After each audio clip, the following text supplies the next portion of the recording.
If you hear mysterious noises and sounds, if you hear your name called when there's no one around, keep going, dear listener. This story is for you. I hope it will accomplish what I wrote it to do. In these words, you will find all the tools you'll need, so that when you're faced with unimaginable things, you won't react with fear, as most people do. You'll be equipped, calm, and able to see the truth. My best, Hedy. This is What We Keep Hidden.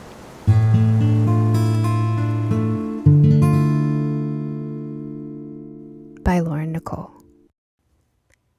Chapter 20. Letter. The rest of the summer was a completely new experience. I realized most of the neighbors never knew Jimmy, or Clark for that matter.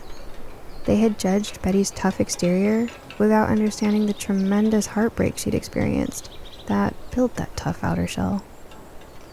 After the storm passed and the damage was repaired, I helped Betty bring all the fresh produce from the garden to the market while her knee was healing. She sold it herself too, interacting with all of the people she had once feared. She reclaimed her bubbly, effervescent personality that night when Clark and Jimmy visited, and now it was evident to everyone around her. Their icy judgments melted into pure admiration for this strong woman who overcame so much in her lifetime. Once school started, our daily visits transitioned to weekend tea or brunch with Mrs. Mom and Mr. Dad when he was in town. I would tell her all the gossip about what happened in class that week with all of my new friends. Yes, you heard that correctly. I had a lot of friends at my new school. I think it's Betty's fault. I used her advice that first week school was in session. And you know what? It worked like a charm. The other kids were so impressed with how I took down the biggest group of bullies in the grade that they started asking me questions about how I did it. Obviously, I shared Betty's wisdom with them. And the rest is history.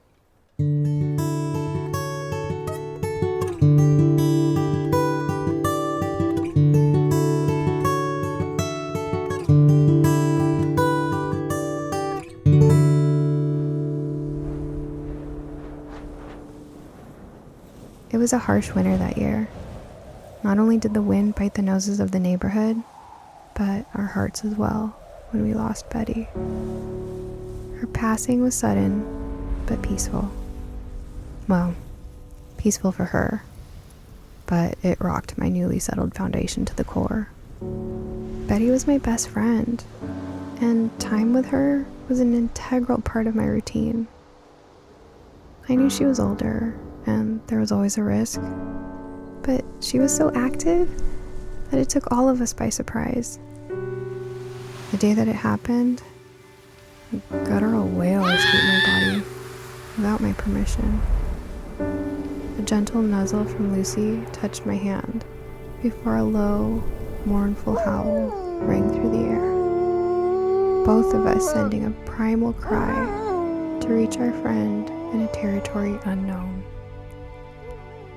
The shock of the loss jolted my bones.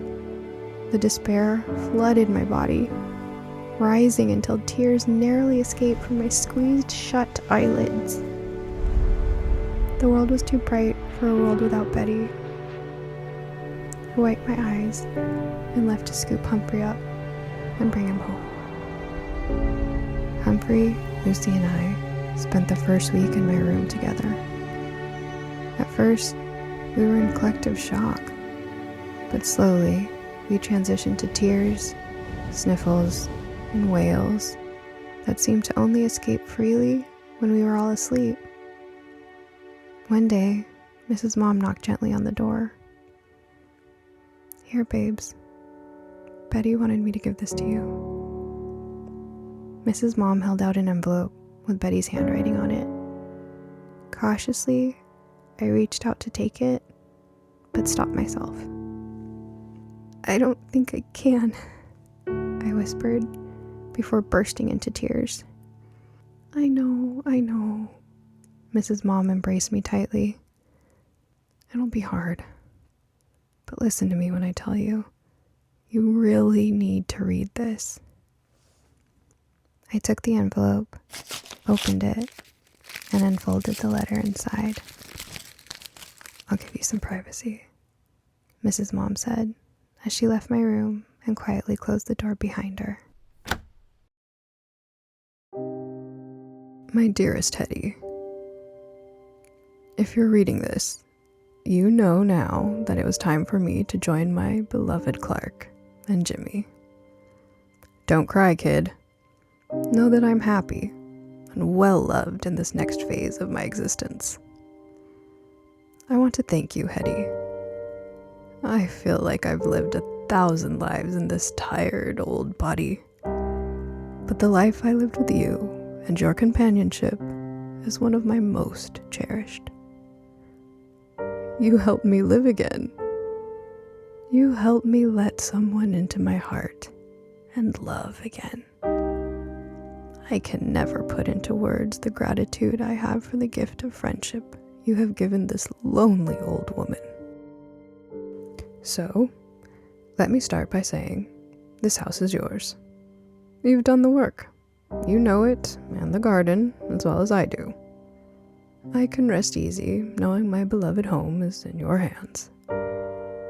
Might I suggest opening a better pathway between your parents' house and your new house in the Grove?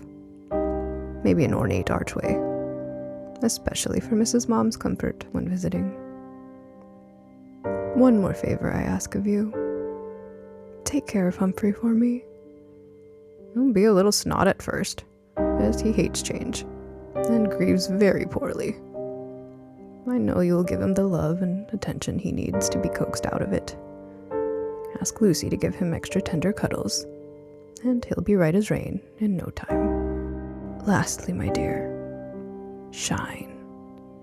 Shine your brilliant soul so brightly in the world that others have to stop what they are doing to appreciate your brilliance. For yours is a light that needs to be seen by many. You will illuminate all the shadows with your fearlessness. You are worthy of all the goodness life has to offer. So go after your dreams and never settle for anything less than your worth. All my love, my dear. Betty. I sat with the gravity of the letter for a while, trying to fully grasp what Betty had written. And behind the letter, the paperwork for the transfer. I lost track of the time, but when Mrs. Mom returned, she had a small velvet bag in her hands. Did you read it? She asked. I nodded. Well then, these are yours. She handed me the velvet bag, the contents of which tinkled with the movement. I pulled on the string and emptied the bag into my hands. 3 distinct and ornate keys fell onto my palm. All had small labels attached to them. Front door, basement, attic. The realization that she was truly gone crashed over me like an ocean wave, and I was overcome with tears. Mrs. Mom sat on the bed and scooped me up, holding me tightly as the grief took over. Lucy and Humphrey were not far behind and curled up beside us. We fell asleep like that, all of us grieving our dear friend together. The next day, Lucy, Humphrey, and I went to Betty's house to pick up some of Humphrey's things. I know how familiarity made change a little less intense. All 3 of us were silent on the way over, solemnly dreading the now quiet house. Walking up the stairs to the porch was bittersweet, knowing I wouldn't hear Betty's familiar greeting coming from somewhere inside the house.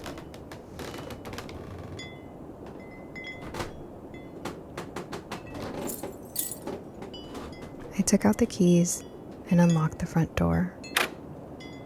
The house was cold without Betty's warmth, but certain items made the memories of our time together resurface as I gathered Humphrey's things.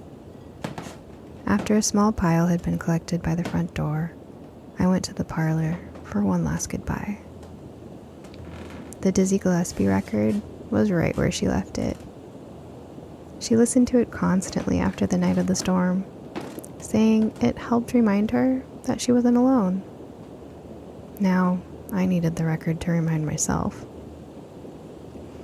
I placed the needle on the vinyl and listened to the comforting whir of the machine until the notes started to jump out of the speaker.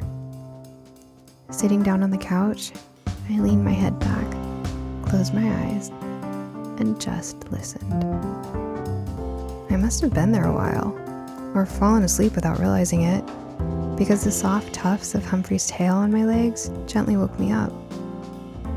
I imagine that was his way of saying, "It's time to go." I took a deep breath and picked myself up off the couch, heading over to the record player before I stopped myself. Something inside told me to let it play.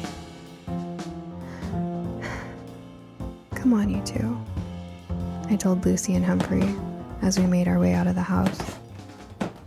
A whiff of cigar smoke tickled my nose as I walked out onto the porch. It made me smile as I locked the front door again, wondering if she was still with me, just out of sight, like a radio wavelength. The porch creaked and moaned as I walked towards the steps.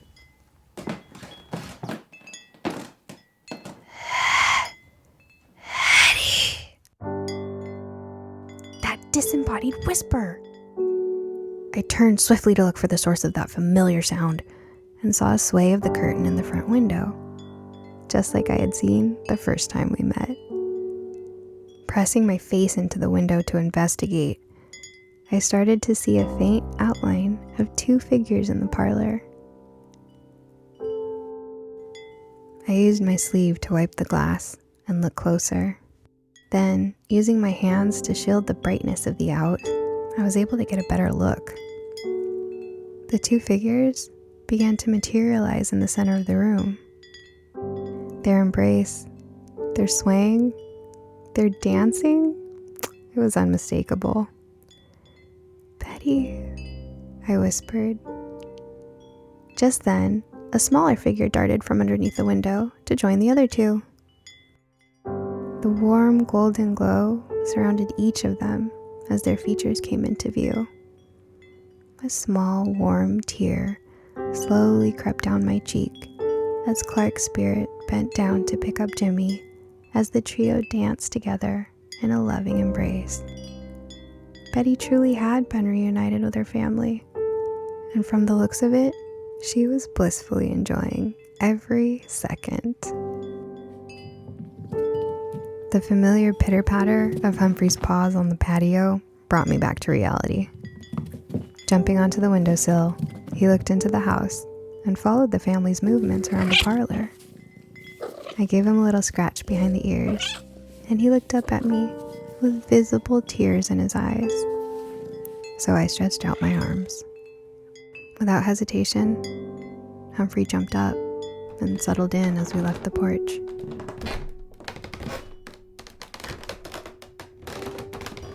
Lucy, whose vest had been stuffed with Humphrey's things, met us at the bottom of the stairs. Our new little trio, now missing one of its founding members, headed back towards the oak grove. I turned around once more before heading through the bushes, taking in the sight of the old Victorian house while Betty was still in it, and smiled. The lively sounds of the Gillespie record could be heard wafting through the walls. Faintly, in the distance, I could have sworn I heard Betty's laugh one last time. I chuckled and thought to myself, the house that was once such a source of fear for Betty now barely seemed able to contain her joy. I wondered. Maybe houses aren't haunted. Maybe people are. At the thought, Humphrey kept an intense gaze at something behind me. The hairs at the base of my neck prickled upwards, and it felt like we were being watched. I followed Humphrey's gaze to a window whose curtains swayed emphatically. This time, however, 3 figures could be seen in the window frame, waving and blowing kisses towards us. "I love you too," I whispered. "You old coot."